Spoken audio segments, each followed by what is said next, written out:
खबर आपको दें, इलेक्शन कमीशन ने 4 सेनेटर्स की रुकनियत मुअत्तल कर दी है। मुसद्दिक मलिक, ओन अब्बास, साबिर शाह, समीना मुमताज़ की मेंबरशिप मुअत्तल कर दी गई है। असासों की तफसीलात जमा ना कराने पर रुकनियत मुअत्तल की गई है। 4 सेनेटर्स की रुकनियत मुअत्तल की गई है। फहद चौधरी से मज़ीद तफसीलात जानते हैं। फहद, किस बेस पे ये रुकनियत मुअत्तल हुई? पार्लियामेंट से इलेक्शन कमीशन ने 31 दिसंबर तक असासों और गोशवारों की तफसीलात तलब कर रखी थी, लेकिन दर्जनों अरकान सेनेट ने ये तफसीलात जमा नहीं करवाई थी, जिस पर उन्हें नोटिस जारी किया गया था और 15 जनवरी तक असासों की तफसील जमा ना करवाने पर रुकनियत मुअत्तल करने का कहा गया था। अब इलेक्शन कमीशन ने 4 सेनेटर्स की रुकनियत मुअत्तल कर दी है। उनमें मुसद्दिक मलिक, ओन अब्बास, साबिर शाह और समीना मुमताज शामिल है।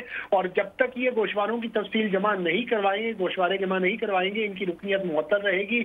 और इस की नोटिफिकेशन की कॉपी चेयरमैन सेनेट को भी भिजवा दी गई है और अब इन अरकान को ऐवान की कार्रवाई का हिस्सा भी नहीं बनने दिया जाएगा। ठीक जी, शुक्रिया आपका। सब्सक्राइब करें और बेल दबाएं ताकि कोई खबर रह न जाए।